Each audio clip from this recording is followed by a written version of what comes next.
السلام عليكم ورحمة الله تعالى وبركاته. تنطلب من الله تكونوا كاملكم بخير وعلى خير.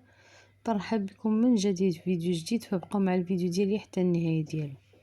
الناس الاول مرة تدخل القناة ما تنسونيش من لايكات ديالكم، تشتركوا في القناة وفعلوا الجرس هاكا يوصلكم كل جديد. والناس القدام تنقول لكم مرحبا والف مرحبا ودرداكم. اليوم كي تشوفوا على بركة الله غنشارك معكم واحد الكيك اللي غاية في الروعة، لذيذ، مكوناته بسيطة، موجودة في كل بيت، توجد في دقائق. علاش لا؟ هنا على بركة الله في واحد لابول غادي ندير واحد القليل من الملح، كأس ديال سنيدة، كأس عامر ديال الماء، 2 معالق كبار ديال الكاكاو المر. بامكانكم ديروا 2 ساشيات، 2 خنيشات ديال الكاكاو المر لا ما عندكمش ديال العبار. غنضيف واحد الفانيا، غنحرك بالفوي اولا الطراب اليدوي. بامكانكم تستعنوا بالطراب الكهربائي الا بغيتو. هنا انا واحد الكاس ديال الماء درت فيه 2 معالق صغار ديال القهوه سريعه الذوبان كي تشوفوا امامكم. غادي نكمل في التحراك ديال الخليط ديالي. غادي نضيف واحد الكاس ديال الزيت عامر، غير بالتدريج، يعني غنبقى نضيف بشوي بشوي مع التحريك المستمر، يعني ما نزكاش من التحريك باش يدخل ليا الزيت ديالي في المكونات اللي انا درت من قبل.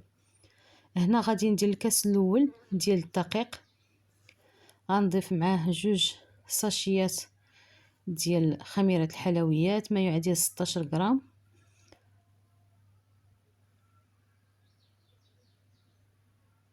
غادي نضيف واحد المعلقه ديال الخل. هنا الخل يعني تيعطينا داك السر ديال الهشاشه ديال الكيك ديالنا. هاد الكيكه البنات راه تيجي لذيذ وخفيف والمكونات اقتصاديه. هنا غادي نضيف الكأس الثاني من الدقيق مع التحريك المستمر. هنا انا غادي نضيف واحد نصف كاس ديال الدقيق. علاش غادي نضيف نصف كاس ديال الدقيق؟ لان هنا تيبان لي الكيك ديالي باقي خفيف. هانتوما كي تشوفوا امامكم هنا هاد الكاس راه فيه غير النص. غادي نديرو بالتدريج. دائما تنقول لكم الدقيق على حسب الخليط، يعني واش تيشرب ولا ما تيشربش. هنا انا دخل لي الكيك ديالي 2 كيسان ونص. هانتوما كي تشوفوا امامكم يعني حتى ولا القوام ديالو بهذا الشكل مع التحريك المستمر كي تنقول لكم دائما. هنا انا المول ديالي جبت هذا المول الدائري اللي تيتحل، دهنته بالزبده ودرت عليه الدقيق. غادي نكب الخليط ديالي في وسط المول، غنهز يديا الفوق بطبيعه الحال. بعد ما درت الخليط كامل في المول تنديرو بهذه الطريقه باش نحيد منه هذاك الهواء الزائد، وتنضرب شويه المول مع سطح العمل. الفران سخنته من قبل، النار مهيله، العافيه غير من التحت. غادي ندخل الكيك ديالي الفران اللي انا مسخناه من قبل والعافيه مهيله. نخلي الكيك ديالي حتى يطيب من التحت واحد تقريبا 35 دقيقه حتى ل 40 دقيقه، ومن بعد غادي نشعل عليه من الفوق باش يتحمر. هانتوما كي تشوفوا هنا بعد ما دازت واحد 35 دقيقه الكيك ديالي طاب. انا هنا غادي نشعل عليه العافيه من الفوق باش يتحمر ليا الوجه ديال الكيك ديالي. هنا الكيك ديالي راه نضج، يعني بقى ليا غير يتحمر شويه من الوجه. كي تشوفوا امامكم انا تنقرب لكم الكاميرا، تقريبا خدا مني واحد 40 دقيقه ديال الطهي على نار مهيله. هنا غادي نجيب واحد الكاسرونه، غادي ندير 2 كيسان ممتلئه ديال الماء. كيف سبق لي وشرت لكم فالكيك ديالي فقط بالماء، يعني ما غاديش نديرو الحليب. 2 معالق ديال نسكافي اولا قهوه سريعه الذوبان، 2 معالق ديال سنيده. هنا غادي نضيف كذلك 2 المعالق ديال النشا اولا لا كريم باتيسري اللي عندكم، 2 معالق كبار ممتلئه ديال النشا. غنحركوهم. غنضيف معلقه كبيره كذلك ديال الزيت فقط للمعان، يعني باش تعطينا ديك اللمعه في لاكريم ديالي اولا في الصلصه ديالي. غنضيف كذلك واحد المعلقه كبيره ديال الكاكاو المر مع التحريك المستمر، يعني تنحرك مزيان قبل ما نحطو فوق النار. هنا الكيك ديالي بعد ما حيدته من المول، بعد ما برد حيدته من القالب ديالنا، غادي ندير فيه تقيبات، تنديرهم بالفرشيطه اولا بالموس، تنتقبو باش يشرب لينا الصلصه ديالنا.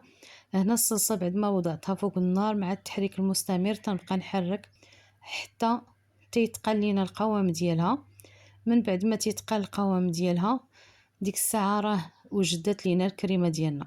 هانتوما كي تشوفوا بالتحريك المستمر، ما تنزقوش عليها من التحريك باش ما يسقليناش المكونات في القعر ديال الكاسرونه. انا هنا ضفت واحد 4 قطع ديال الشوكولاته فقط لي يعني باش تعطينا داك المذاق ديال الشوكولات. هنا الكريمه ديالي بعد ما وجدت غنخليها حتى تبرد شويه. هانتوما كي تشوفوا هنا الكريمه ديالي راه بردات وعقادت. بعد ما زولناها من فوق النار غادي نبقى نزيل الكيك ديالي من الوجه ديالو. كي تشوفوا انا غادي نبدا نضيف الكريمه ديالي اولا الصلصه ديالي بالتدريج، وانا تنسرحها فوق الكيك. هاد الكيك البنات راه عائلي، يعني حجم ديالو راه يوفي لينا بالغرض، سواء عندنا الضياف اولا كنا بوحديتنا، فهو تعطينا واحد يعني هاد المقادير تعطيونا واحد الحجم ديال الكيك اللي زوين. هنا بعد ما سرحت الكريمه او الصلصه ديالنا فوق الكيك ديالي، غادي نزينو بهاد الطريقه بالشوكولات حبيبات اولا فيرميسيل. التزيين تيبقى لكم اختياري، بامكانكم تعوضوا الشوكولا حبيبات باي حاجه، يعني عندكم كاوكاو اولا لوز اولا لوز فيلي، اي حاجه عندكم تزينوا بها. صافي غنبقى بهذه الطريقه حتى تنحصل على هاد النتيجه اللي تشوفوا امامكم. غادي ندخل الكيك ديالي الثلاجه يبرد، من بعد غادي نجبدو باش نقسموه. هانتوما كي تشوفوا راه تتجي هشيشه، كذلك تتجي طالعه الكيكه ديالنا، يعني تتجي شكلا ومذاقا. الا جربتوها فراه ما غتستغناوش عليها. بطبيعه الحال مكونات اقتصاديه موجوده في كل مطبخ. بهذه الطريقه تنحصلوا على كيكه راقيه لذيذه هشيشه، يعني تتحمر الوجه كي تشوف امامكم. بهذه الطريقه انا غادي نقطع امامكم للمصداقيه، فالبنات تتجي هشيشه وخفيفه، يعني تتحمر كيف سبق لي وشرت الوجه. يعني الا درتوها غادي تعجب كل شيء، غتعجب الكبير والصغير، علاش لا.